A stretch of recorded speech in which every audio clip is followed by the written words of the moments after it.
로마서를 하나의 몸으로 비유해 보겠습니다. 몸으로 비유한다면 그 내용은 어떻게 구성되어 있을까요? 먼저 1장 1절부터 15절까지는 서론이에요. 그래서 이건 뼈대라고 말할 수 있습니다. 그리고 16절 이후부터 전개되는 내용은 바로 이 몸통이라고 할 수 있죠.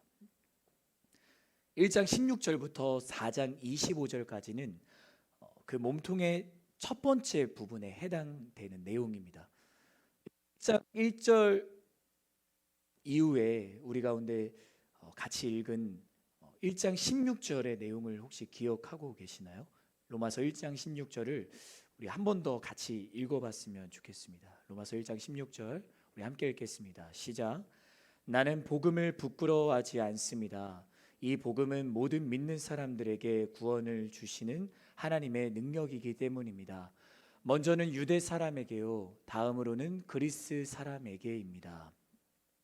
방금 읽은 16절 말씀과 함께 이어지는 이 17절, 이 두 구절은 로마서를 꽉 눌러서 압축을 했을 때 마치 엑기스와 같은 핵심적인 말씀이에요.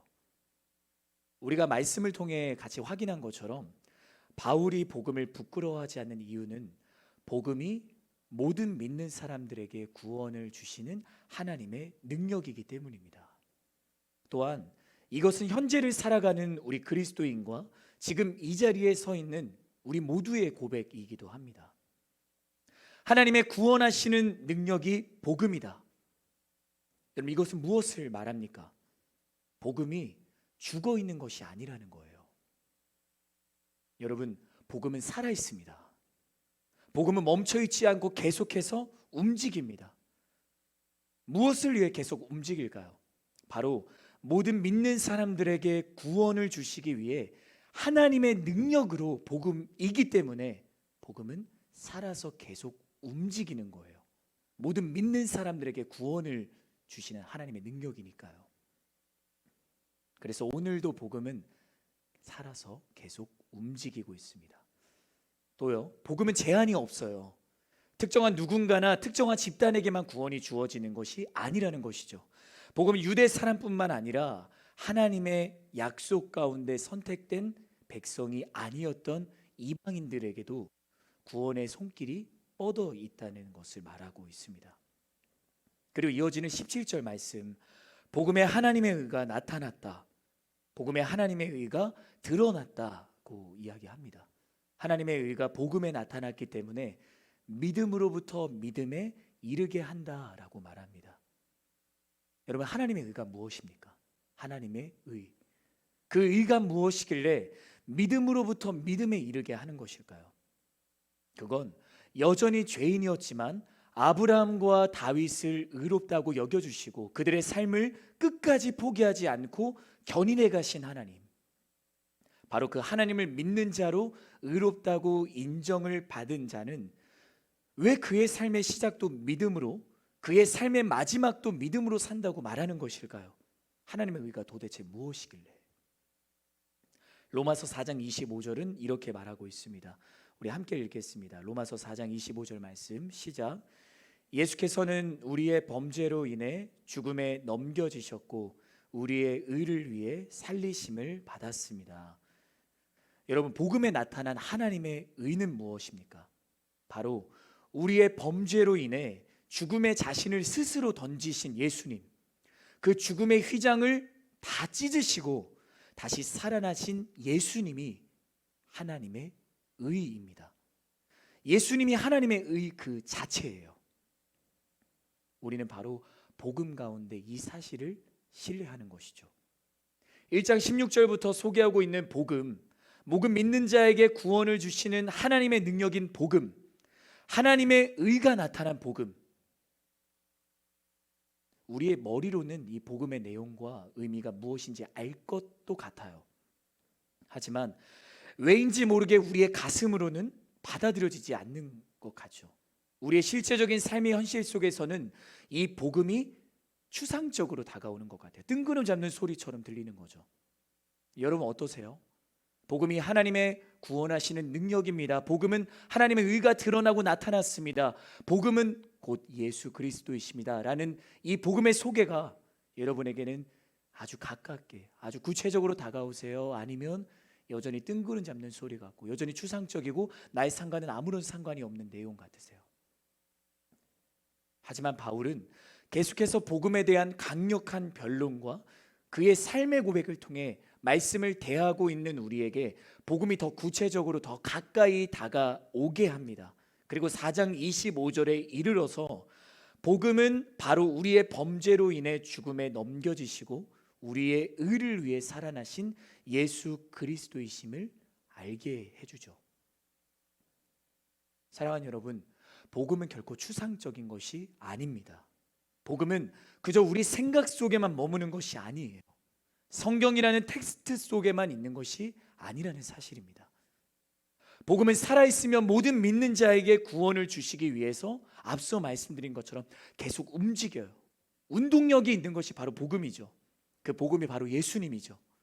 우리가 치열하게 살아가는 바로 이 땅 한복판으로 찾아오신 복음 자체가 바로 예수님이시기 때문에 우리는 오늘도 복음을 우리의 온 마음과 온 몸으로 우리의 모든 삶을 통해 전인격적으로 만날 수 있는 것입니다.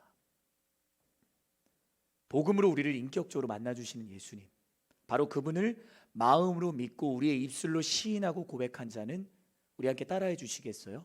은혜 안에 들어왔다. 한 번 더, 은혜 아래 들어왔다. 그래요. 예수를 우리의 마음에 영접하고 신뢰하고 우리의 입술로 고백하고 시인한 자는 은혜 안에, 은혜 아래 들어온 자로 살아가게 됩니다. 여러분, 오늘도 복음을 만나고 있습니까? 복음 앞에 서 있나요? 다시 복음으로 돌아오셨나요? 은혜 안에, 은혜 아래 들어온 삶, 그 은혜 아래로 옮겨진 삶이 무엇인지를 정말 우리는 우리의 삶을 들여 느끼고 있으시나요? 오늘 바울은 이렇게 말하면서 본문 5장을 시작하고 있어요. 그러므로 우리는 믿음으로 의롭다는 인정을 받아. 그러므로 우리는 믿음으로 의롭다는 인정을 받아. 말씀을 보면 바울의 말투가 바뀌고 있습니다. 어떻게 바뀌고 있을까요? 1장 16절부터 4장 25절까지의 그 첫 번째 몸통이 되는 파트에서 바울은 대부분 비판적 어조를 많이 사용합니다. 그리고 가상의 반대자를 세워서 그와 치열하게 논쟁합니다. 물론 5장 1절부터 시작되는 이 둘째 파트에서도 바울은 여전히 비판적 어조를 사용하고 있어요. 하지만 은혜로 의롭다 하심을 얻은 자들에게 그리스도인의 삶을 사는 것이 과연 어떤 의미인지에 대해서 목회적인 측면에서 기록하고 있기 때문에 우리가 더 강조되고 있는 거예요. 또 한 가지 바뀐 사실이 있습니다. 이렇게 하니까 세 가지가 됐네요. 네, 한 가지가 있어요. 바로 어휘의 변화입니다. 바울은 1장 17절에서 믿음으로 말미암아 살리라, 의인은 믿음으로 말미암아 살리라는 구약의 하박국 2장 4절 말씀을 인용하고 있는데요. 다시 말하면 바울의 이 첫째 말하는 이 로마서 첫 번째 파트에서는 믿음으로의 초점을 맞추고 있어요. 그런데 오늘부터 시작되는 이 로마서 5장 둘째 부분부터는 살리라로 옮겨가고 있다는 것을 말하는 겁니다. 믿음에서 삶으로 그 어휘가 바뀌고 있는 거예요. 여러분에게 한 가지 질문을 던지고 싶어요. 하나님은 여러분을 어떻게 생각하고 계시나요? 그분이 나를 어떻게 생각하는지 중요하세요? 다시요. 하나님은 여러분을 어떻게 생각하시나요? 이 질문이 여러분에게 중요하세요? 모든 사람에게는 의미 있는 사람이 있죠. 그 사람이 나를 또는 우리를 어떻게 생각하는지는 매우 중요합니다. 그 사람이 나를 어떻게 생각하는지가 중요하다는 건 그 사람이 그만큼 중요하다는 거죠. 또 그 사람이 우리의 아버지든 어머니든 형제든 자매든 친구이든 교회 공동체의 지체이든 누구이든 간에 그 누군가가 우리를 어떻게 생각하는지는 마음이 쓰이고 신경이 쓰입니다. 그럼 하나님은 어떠세요? 하나님은 제가 거의 한 달 동안 깁스를 하고 있잖아요. 정말 대부분의 집안일을 저희 아내가 다 도맡아서 합니다. 설거지, 청소 다 합니다. 그래서 제가 사실 다른 집안일을 하는 걸로 남편 노릇을 하고 있었거든요. 제가 요리는 잘 못해요. 그래서 깁스를 하고 나서는 그 노릇을 하고 있지 못하는 것 같아서 계속 아내에게 미안한 마음이 커요. 그래서 가끔 아내가 오빠는 나를 얼마만큼 사랑해? 라고 묻거든요. 그럼 저는 이렇게 이야기를 해요. 하나님이 당신을 사랑하는 것보단 내가 못하지만 하나님 다음으로 내가 가장 많이 사랑해 라고 이야기하거든요. 그때 아내가 가장 좋아하더라고요. 하나님이야말로 우리에게 가장 의미 있는 분이 아닐까요? 왜요? 우리의 삶이, 우리의 생명이 하나님의 손에 있잖아요. 그럼 하나님이 나를 어떻게 생각하고 계시는지, 그게 가장 중요한 거죠. 세상 그 누가 나를 어떻게 생각하는 것보다, 아니, 가장 중요할 거예요. 하나님이 나를 어떻게 생각하시는가. 그럼 하나님이 여러분을 바라보시며 미소를 짓고 계세요? 아니면 혹시 잔뜩 얼굴을 찌푸리고 계시지는 않나요? 우리는 로마서 3장에서 하나님이 나에게 매우 심하게 진노하신다는 사실을 알게 돼요. 왜 진노하실까요? 하나님이 내게 진노하시는 것은 그분에게는 조금의 잘못도 없고요, 실수도 아닙니다. 내가 그분의 진노를 누그러뜨릴 수도 없어요. 멈출 수도 없어요. 사라지게 할 수도 없어요. 내가 하나님의 진노에 대해 할 수 있는 것 아무것도 없습니다. 그럼 로마서 5장에 이를 때쯤 무엇이 달라졌을까요? 5장 말씀은 너무나도 놀라운 진리로 가득합니다. 제가 열거해 볼게요. 칭의, 하나님과의 평화, 은혜, 기쁨, 소망, 영광, 고난, 환난, 성령, 십자가, 하나님의 사랑, 하나님의 진노, 구원, 화해, 화목, 영생, 이 모두가 마치 서로 경쟁하듯이 여기저기서 튀어나와요. 우리가 이 5장의 내용을 정말 면밀히 살펴보지 않으면 이 중 몇몇 이 큰 진리만을 우리가 선택해서 이해할 수 있는 위험이 있기 때문에 오늘 본문이 우리에게 주는 메시지가 무엇인지를 제대로 들을 필요가 있습니다. 먼저 1절부터 11절까지는 하나님과 하나님과 우리의 관계가 회복되었다는 사실이 이 1절부터 11절까지의 앞뒤를 감싸고 있어요. 이 관계에 대해 1절에서는 하나님과의 화평, 평화라고 이야기하고요, 10절부터 11절에서는 하나님과의 화목이라고 표현합니다. 이것이 오늘 본문의 핵심이죠. 하나님께서 우리를 의롭다고 인정해 주신 그 선언이 곧 회복된 관계, 하나님과의 화평과 화목을 낳았다는 사실을 우리 가운데 말해주고 있는 겁니다. 우리 로마서 5장 1절부터 2절까지의 말씀을 같이 읽어보도록 하겠습니다. 1절부터 2절 같이 읽겠습니다. 시작. 그러므로 우리는 믿음으로 의롭다는 인정을 받아 우리 주 예수 그리스도로 인해 하나님과 더불어 화평을 누리고 있습니다. 또한 우리는 그분으로 인해 우리가 믿음으로 서 있는 이 은혜에 들어감을 얻었으며, 우리가 믿음에 의롭다는 인정을 받은 것은 바로 예수님을 믿고 나의 주님으로 고백한 이 과거의 사건을 말하는 거예요. 다시 설명할게요. 믿음으로 의롭다는 인정을 받았다는 건 우리가 그리스도인이잖아요. 그러면 그리스도에게는 과거의 사건이에요. 그렇죠. 내가 예수를 믿고 나 입술로 고백했을 때 그 순간 하나님은 나를 의롭다고 인정해 주셨죠. 이게 과거예요. 지금 바울은 그리스도인의 과거에서부터 시작하면서 이제 이 과거 위에 무엇을 올리냐면 그리스도인의 현재와 미래를 세워나가요. 그럼 조금 더 구체적으로 질문해야 될 것 같아요. 여러분, 방금 제가 이야기했지만 우리의 과거에 일어난 사건이 무엇입니까? 여러분에게는 과거에 내가 예수님을 나의 주로 고백하고 내가 그분을 나의 왕, 나의 아버지라고 고백한 그 사건이 여러분에게 지금 어떤 의미가 있으세요? 여러분, 이 사실을 신뢰하고 계십니까?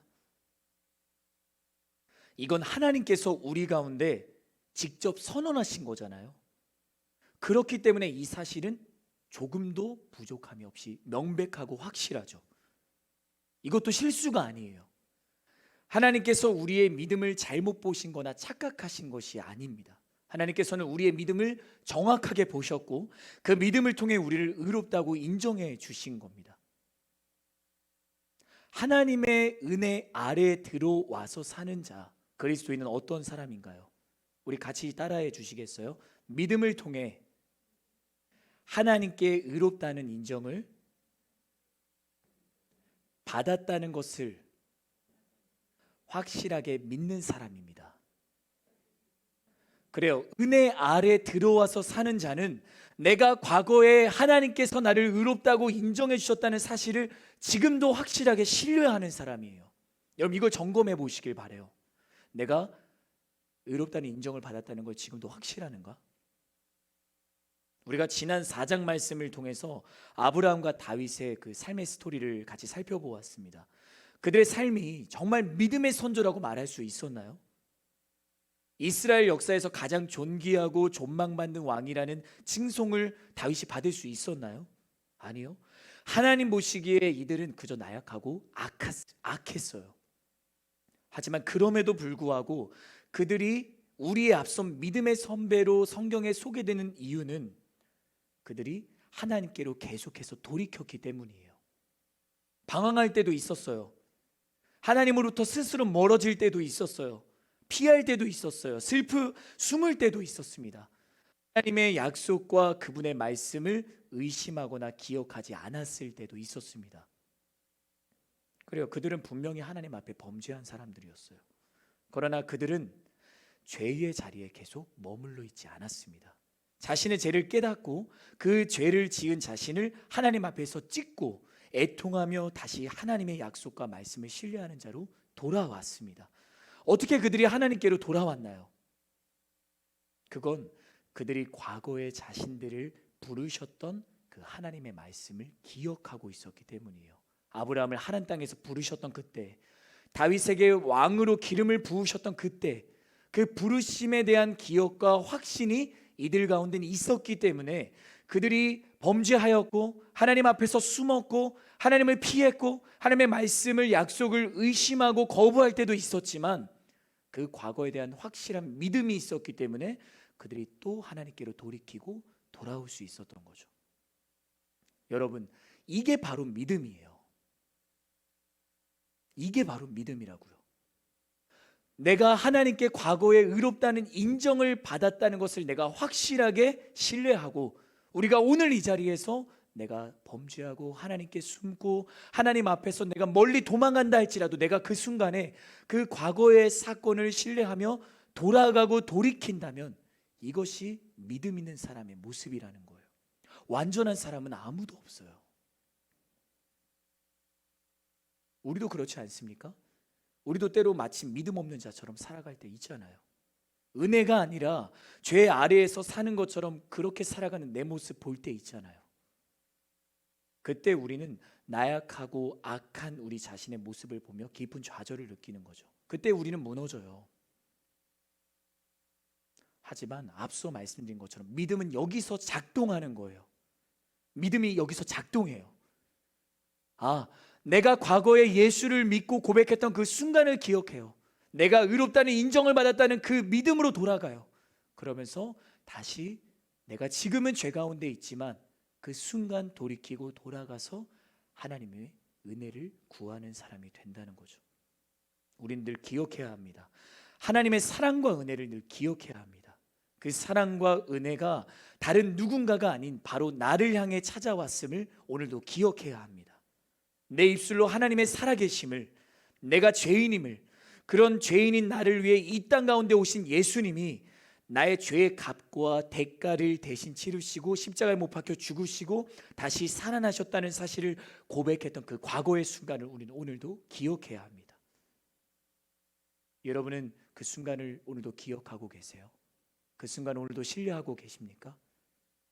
은혜 아래 들어와서 사는 그리스도인에게 믿음으로 의롭다 인정을 받은 과거의 사건은 반드시 있어야 되고 우리는 그 과거를 오늘도 기억하고 확신해야 됩니다. 그럼 이제 현재로 와볼게요. 과거는 정리가 되셨죠? 현재는 어떻습니까? 우리 주 예수 그리스도로 인해 하나님과 더불어 평화를 누리고 있습니다 라고 오늘 말씀에 기록되어 있어요. 또 은혜에 들어감을 얻습니다 라고 되어 있어요. 하나님과의 평화, 이 평화는 사람들이 나는 하나님과의 평화를 느낍니다. 나는 집이나 카페나 조용한 곳에 서서 내가 있을 때 정말 하나님의 따뜻한 평화다라는 걸 느낍니다. 이런 평화를 말하는 걸까요? 아니에요. 그런 우리의 주관적인 경험을 말하는 것이 아닙니다. 여러분, 이 또한 이 평화 역시 하나님이 선언하신 거예요. 우리를 향한 하나님의 객관적인 선언이에요. 이 선언은 무엇일까요? 전쟁이 끝났다는 거예요. 전쟁이. 이 전쟁이 왜 끝났을까요? 이 전쟁을 끝낸 것은 우리가 아닙니다. 그럼 먼저 질문을 이거부터 해야 돼요. 누가 누구와 전쟁은 한 걸까요? 그 중에 한 명은 나입니다. 그리고 다른 한 분은 바로 하나님이십니다.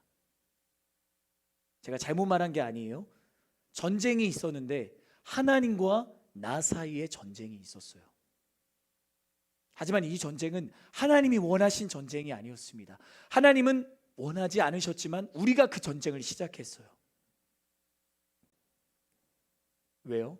우리가 하나님의 말씀을 기억하지 않고 하나님께서 지으신 존재로 스스로를 거부하면서 우리는 죄를 선택했거든요. 그 순간 우리 가운데 무엇이 일어나냐면 하나님께 전쟁을 선포한 거예요.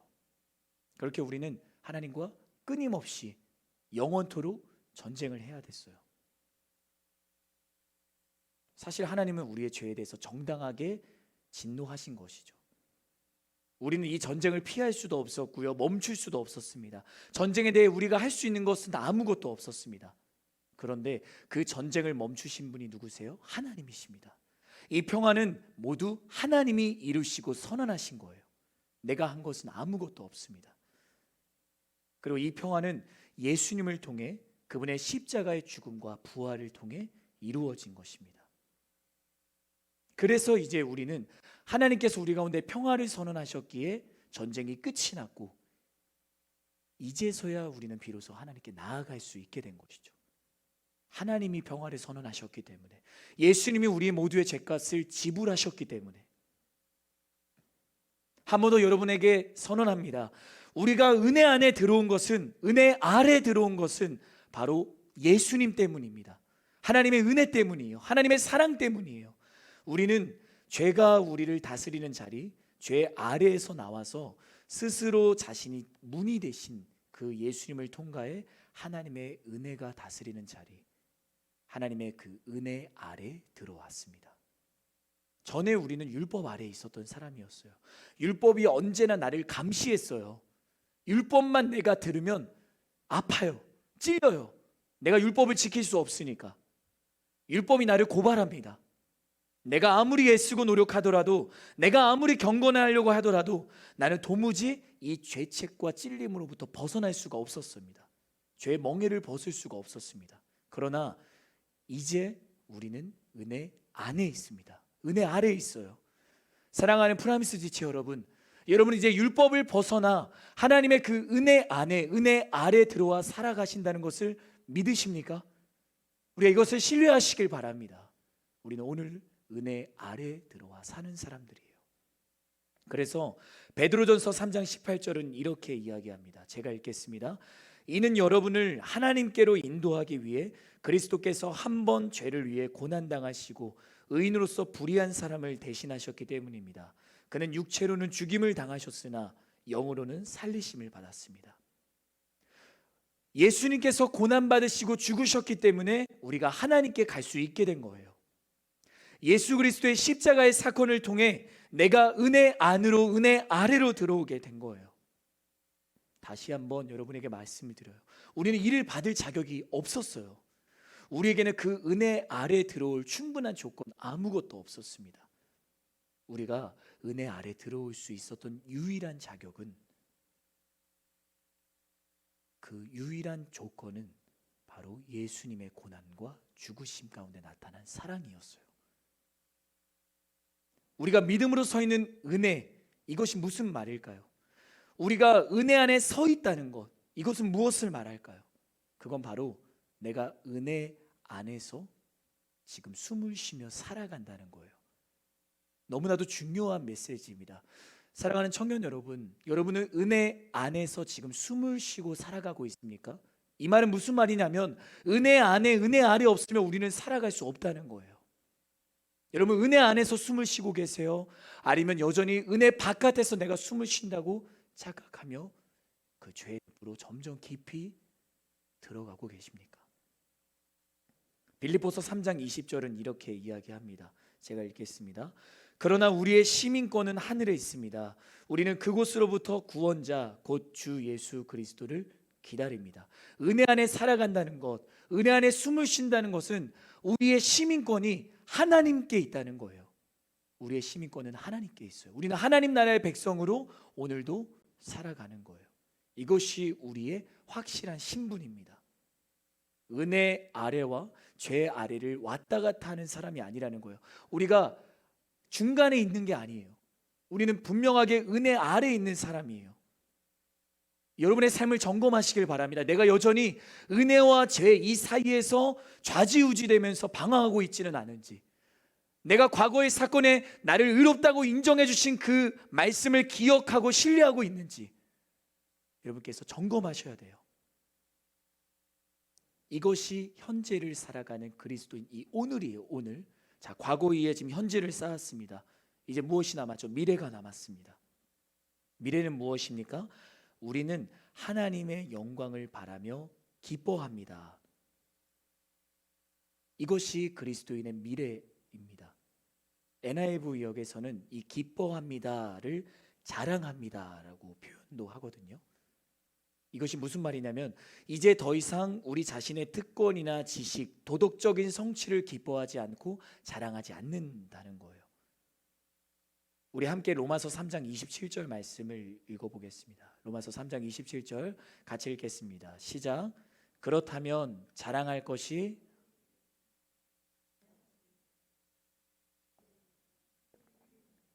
아닙니다. 오직 믿음의 법으로입니다.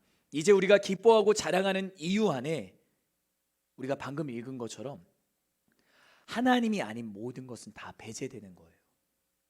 우리의 삶의 발걸음에 활력을 주는 것은 우리가 한 것은 아무것도 없습니다. 오직 하나님께서 우리 안에서 하신 일이에요.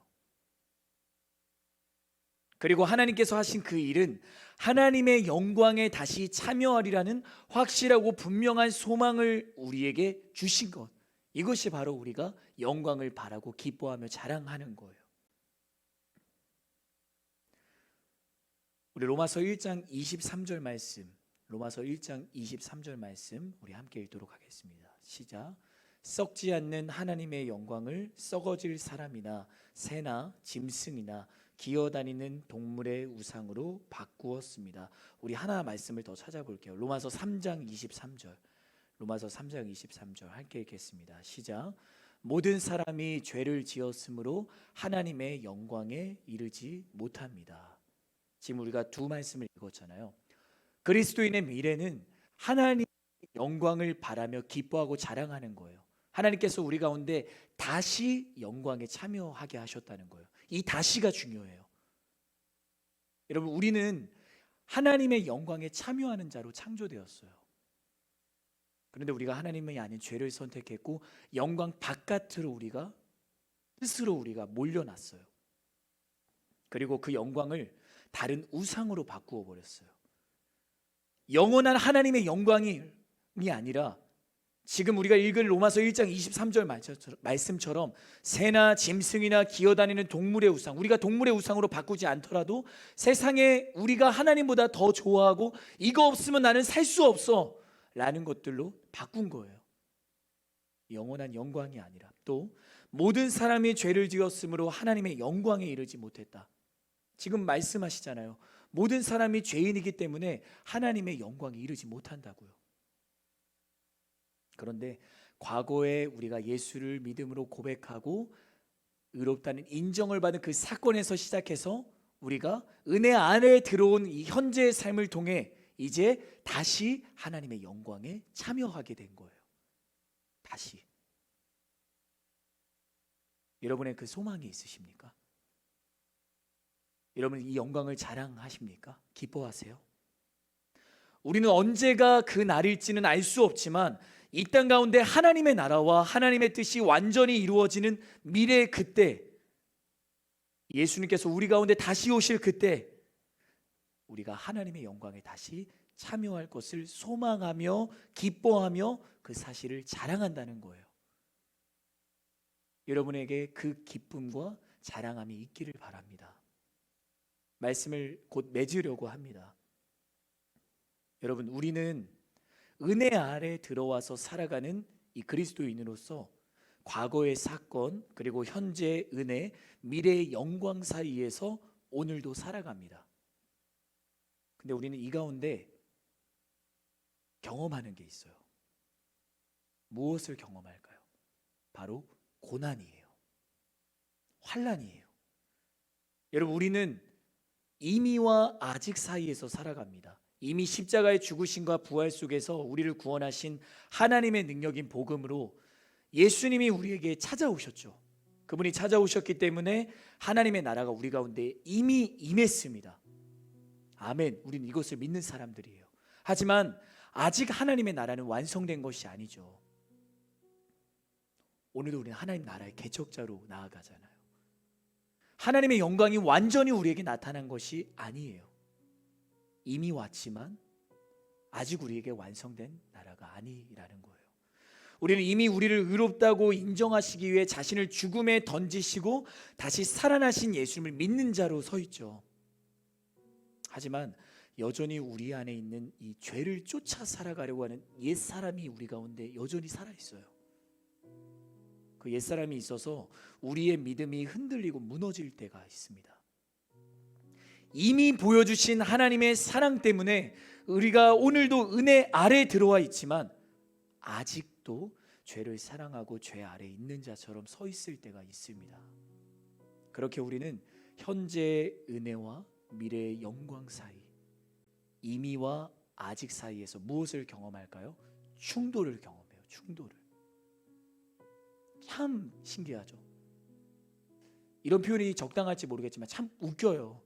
내가 이렇게 말씀을 듣고 찬양하고 기도할 때는, 우리가 이렇게 예배할 때는 하나님의 사랑을 우리는 분명하게 선포하며 고백합니다. 그런데 이 교회 건물 밖을 나가고 우리의 일상의 삶으로 우리가 돌아가면 또다시 우리는 현재의 은혜와 미래의 영광 사이에서 충돌을 경험하며 죄를 선택할 때가 있다는 거예요. 저만 그런 거 아니죠. 그때 하나님께서 우리에게 무엇을 허락하시는지 아세요? 고난, 환난을 허락하세요. 그래서 오늘 로마서에서 바울은 이렇게 말합니다. 환난은 인내를, 인내는 연단을, 연단은 소망을 낳는 줄 우리가 알미로다. 사랑하는 프라임스처 여러분, 우리의 믿음은 오늘도 전진해야 돼요. 우리의 믿음은 오늘도 움직여야 돼요. 복음이 움직이고 살아있으니까.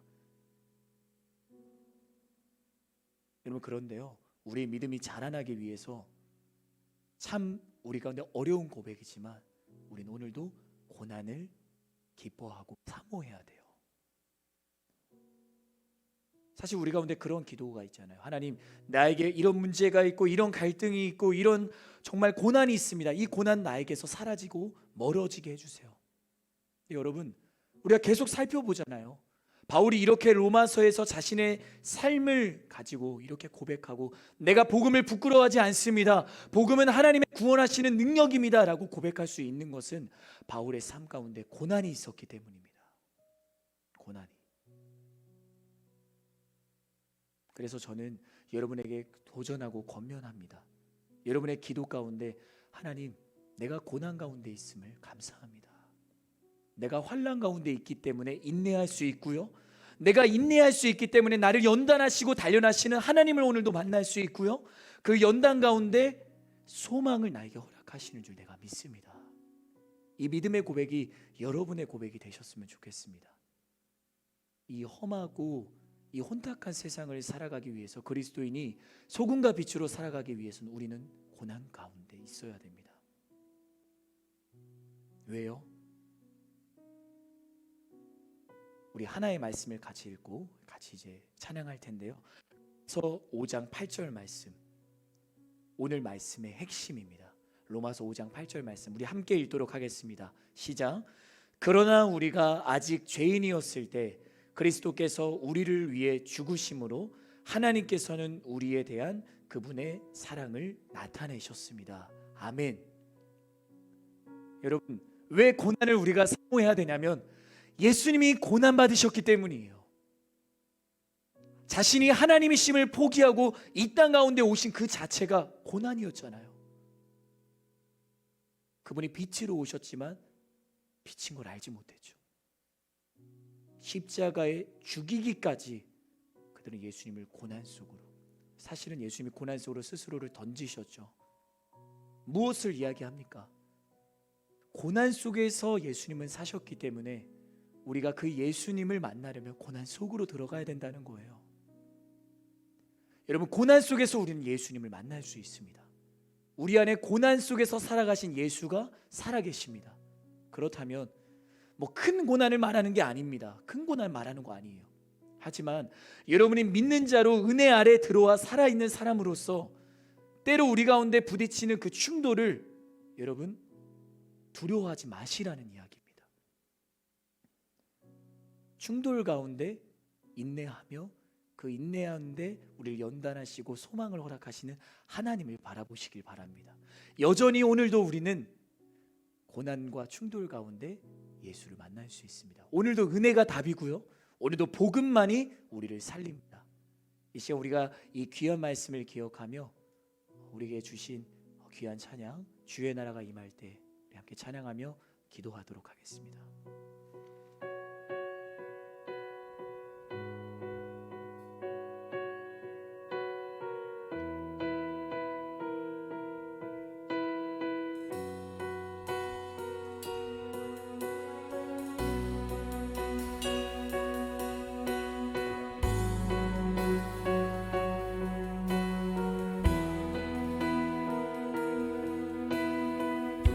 같이 찬양합니다. 주의 나라가 임할 때 하나님 임재하실 때 예배가 회복되며 기적은 일어나네.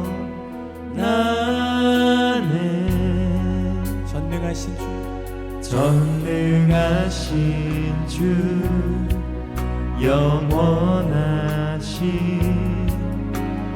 능력의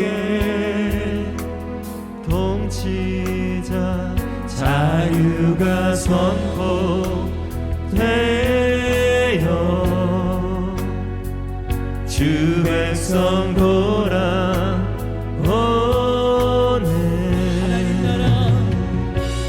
하나님 나라 임하소서.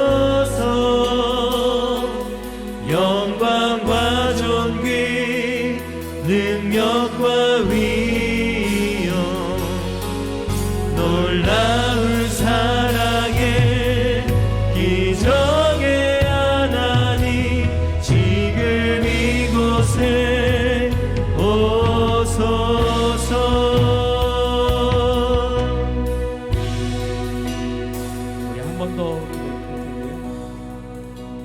사랑하는 여러분 가운데 그러한 소망이 있으십니까? 하나님 나라와 그분의 뜻이 우리의 삶 가운데 이루어지게 하여 주시옵소서. 이것이 여러분의 믿음의 고백이세요? 우리의 믿음의 고백이기를 바랍니다. 우리 그러한 결단을 가지시고 시간 다 같이 자리에서 일어나서 우리 한 번 더 하나님 앞에 찬양하며 나아가도록 하겠습니다. 주의 나라가 임할 때 주의 나라가 임할 때 하나님 임재하실 때 예배가 회복되며 기적은 일어나네. 전능하신 주 영원하신 능력의 통치자 자유가 선포되어 주 백성 돌아오네. 주 주 백성 돌아오네.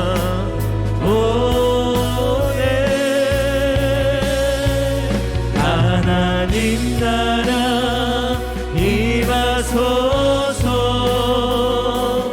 영광과 존귀 능력과 위엄 놀라운 사랑의 기적의 하나님 지금 이곳에 오소서.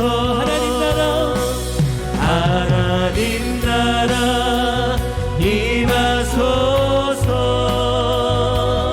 영광과 존귀 능력과 위엄 놀라운 사랑의 기적의 하나님 지금 이곳에. 우리 한 번 더 고백하며 나아갑시다. 하나님 나라 임하소서. 하나님 나라 임하소서. 영광과 존귀 능력과 위엄 놀라운 사랑의 기적의 하나님 지금 이곳에 오소서.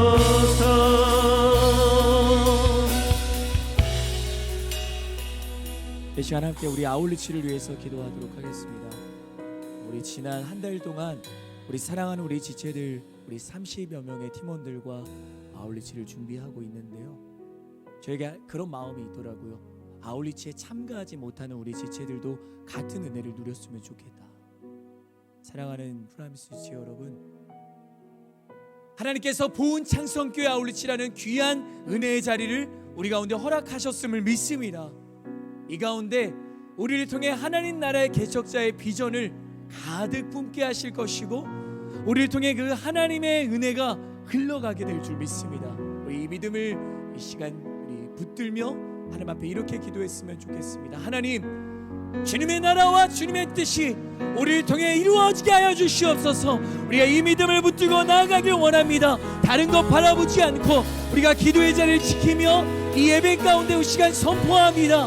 하나님, 우리는 자격이 없지만 우리를 오늘도 은혜 아래 들어와서 사랑하게 하신 하나님, 오늘도 온 창성교회 아울리치 이 귀한 은혜의 자리로 우리가 나아갈 때 다른 거 바라보지 않고 오직 주님보다 앞서지 않고 오직 하나님의 그 은혜만을 구하며 그 복음의 능력을 신뢰하며 우리가 나아가게 하여 주시옵소서. 우리 주님의 이름 한번 외치시고 우리 간절한 심령으로 함께 기도하며 나아가십시다. 우리 같이 기도합시다. 주여,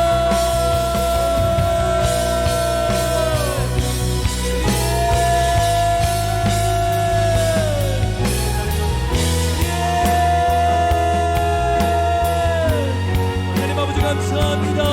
하나님, 우리 가운데 귀한 아울리치의 자를 허락하여 주심을 감사합니다. 하나님, 우리가 간절히 기도합니다. 주님의 나라와 주님의 뜻이 주님 우리를 통해 이루어지게 하여 주시옵소서. 하나님, 지난 한 달 동안 아니 우리 가운데 이미 준비하셨던 그 은혜, 하나님은 정말 우리에게 너무나도 귀한 은혜의 자를 허락하셨습니다. 하나님, 지난 3년 동안에 얼어붙었던 우리가 그 코로나 상황을 딛고 이제 우리가 나아갑니다. 우리가 은혜로 우리가 전진하며 나아갑니다.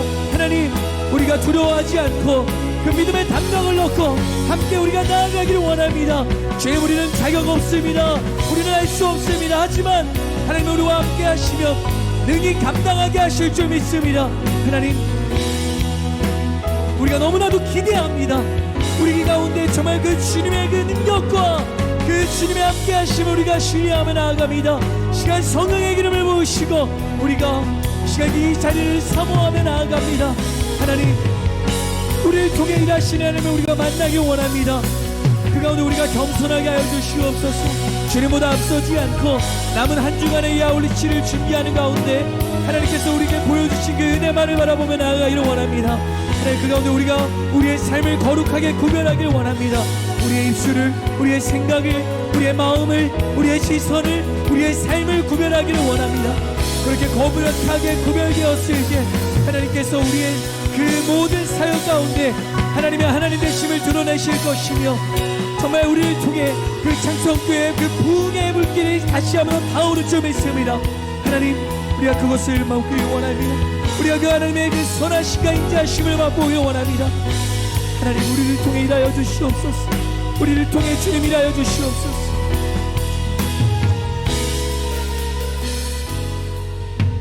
우리 한 번 더 기도하겠습니다. 우리 한 번 더 기도할 때 그 가운데 귀한 우리 아이들과 우리 청소년들을 하나님께서 우리에게 허락하셨어요. 25명의 우리 아이들, 우리 9명의 청소년들.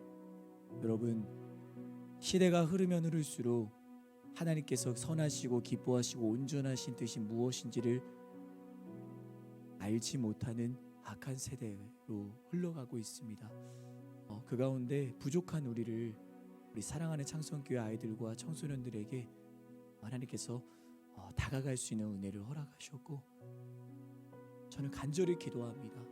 우리가 단 이틀 우리 아이들을 만나지만 그 귀한 은혜의 자리를 통해 우리 아이들이 주님을 만나기를 원합니다. 예수님을 인격적으로 만나기를 원합니다. 하나님께서 기름 부으시는 다음 세대로 우리 창성교회 우리 귀한 아이들과 청소년들이 세워지기를 원합니다. 세상의 소금과 빛으로 세워지기를 원합니다. 하나님, 우리를 세웅하여 주시옵소서. 우리는 부족하지만 하나님, 우리의 입술 가운데 성령의 기름을 부으시고 우리의 눈빛과 우리의 손짓과 우리의 모든 태도를 통해 우리 아이들이 주님을 만나길 원합니다. 그 가정을 주님 변화시키시고 우리 아이들 가운데 우리가 나아갈 때 믿음의 용기를 갖고 나아가서 우리 아이들 가운데 주님 그 마음을 여시고 주님을 만나는 역사, 정말 세상의 소금과 빛으로 결단하는 역사가 있게 하여 주시옵소서. 우리 귀한 기도 젊을 가지시고 우리 한 번 더 기도하며 나아가도록 하겠습니다. 같이 기도합니다. 하나님 아버지, 감사합니다. 이 사랑하는 주님의 시간 기도합니다. 정말 귀한 아이들을 보내주셨습니다. 하나님, 정말 우리가 그 가운데 이 진짜의 마음으로 나아가기 원합니다. 내 힘으로 우리 아이들의 마음을 열 수 없습니다. 우리가 하나님의 은혜를 구하며 나아갑니다. 우리 아이들이 세상의 소금과 빛으로 나아갑니다. 그 비전을 품고 우리 아이들이 정말 서기를 원합니다.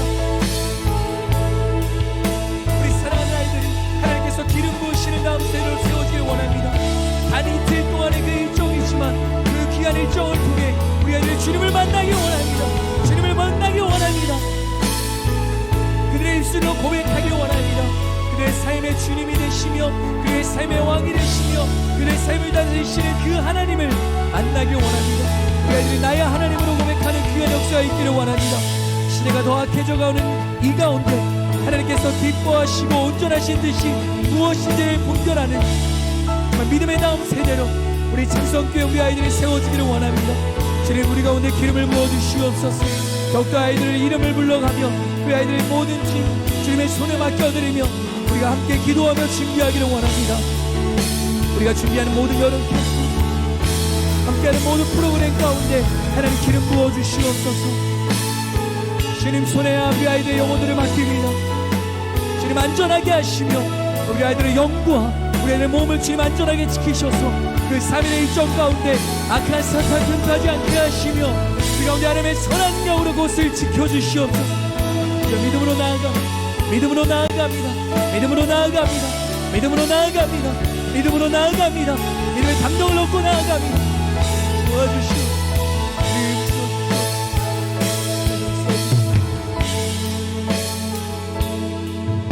우리 한 가지만 더 놓고 기도하길 원합니다. 마지막으로 한 가지 더 놓고 기도할 때 우리 아울리치를 가지 못하는 우리 지체들에게 또 중보를 요청합니다. 부족한 저와 우리 31명의 우리 사랑하는 지체들이 하나님께서 허락하신 은혜의 자리로 나아갑니다. 또 나아가시는 우리 팀원 되신 지체들은 여러분 자신과 함께하는 지체들을 여러분 떠올리시며 함께 중보해 주셨으면 좋겠습니다. 한 주간 우리에게 주신 그 믿음의 선한 싸움 가운데 여러분 승리하시길 바랍니다. 거룩하게 여러분을 구별하시길 바랍니다. 그 가운데 은혜 아래 들어와서 사는 삶을 여러분 한 주간 살아내시고 우리 그 마음으로 그렇게 거룩하게 구별된 그 모습으로 우리 아울리치 가운데 나아가기를 바랍니다. 하나님 우리에게 그 마음을 주시고 정직한 영, 정결한 영을 허락하셔서 정말 하나님이 기뻐하시는 모습으로 우리가 나아가게 하여 주시옵소서. 우리 마지막으로 이 귀한 기도 제목을 가지시고 한 번 더 기도하며 나아가도록 하겠습니다. 하나님 아버지 감사합니다. 우리가 다시 한 번 더 기도하며 나아갑니다. 우리의 삶을 이 시간 주님의 손에 맡겨드립니다. 거룩하게 구별하게 하여 주시옵소서. 하지만 이것은 우리의 힘과 능력으로 되는 것이 아님을 고백합니다. 주님, 우리에게 정결한 영을 허락하시며 깨끗한 손 허락하여 주시옵소서. 하나님, 우리의 입술과 우리의 생각과 우리의 모든 시선과 우리의 모든 마음을 하나님 구별하길 원합니다.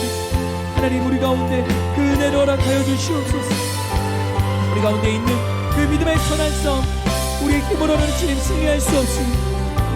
이미 세상과 죄 가운데 승리하신 예수님은 바라고 그 예수 우리가 함께 나아가길 원합니다. 주님, 우리가 더 구별되기를 원해요. 더 거룩하게 구별되기를 원해요. 하나님, 우리 가운데 그 은혜를 놓치지 않기를 원합니다. 은혜 아래에 들어와서 사는 사람으로 남은 우리가 일주일 동안 끝까지 승리하며 우리 은혜의 자리로 나아가기를 원합니다. 하나님, 우리가 하나님을 놓칠 때, 하나님의 말씀과 약속을 기억하지 못할 때, 과거의 그 사건, 우리를 의롭다고 인정해 주셨던 그 과거의 은혜를 기억하며 신뢰하며 돌아가기를 원합니다. 돌이키기를 원합니다. 우리 오늘을 살아가며 그 미래의 영광을 바라보며 기뻐하며 자랑하는 자로 우리가 이 가운데 서게 하여 주시옵소서. 하나님 감사합니다. 우리에게 너무나도 귀한 은혜의 자리를 주심을 감사합니다. 우리가 이제 나아가겠습니다. 믿음으로 나아가겠습니다. 이미 승리를 선포하신 그 하나님을 바라보며 나아가겠습니다. 끊어지지 않게 하나님 아버지 감사합니다. 비록 짧은 시간이지만 우리가 예수의 이름을 의지하며 함께 하나님께서 우리에게 주신 은혜의 자리 아울리시를 위해 기도할 수 있는 은혜를 허락하여 주심을 감사합니다. 오늘 말씀을 기억합니다. 은혜 아래에 들어와서 이제 살아가는 사람이 바로 우리입니다. 그러기에 우리가 이 믿음을 놓치지 않고 날마다 우리 가운데 보여주실 그 영광, 특별히 보은 창성교회 아울리치를 통해 우리에게 보여주실 그 영광을 우리가 바라며 그 영광에 우리가 참여하는 자 되어서 이 한 주간의 삶을 거룩하게 구별하고 구분하고 그 가운데 하나님께서 기뻐하시는 자로 킹덤 파이오니아 하나님 나라의 개척자로 우리 가운데 승리하는 이 자리에 함께한 모든 지체들 되게 하여 주시옵소서. 감사드리며 이 모든 말씀 예수 그리스도의 이름으로 간절히 기도드립니다.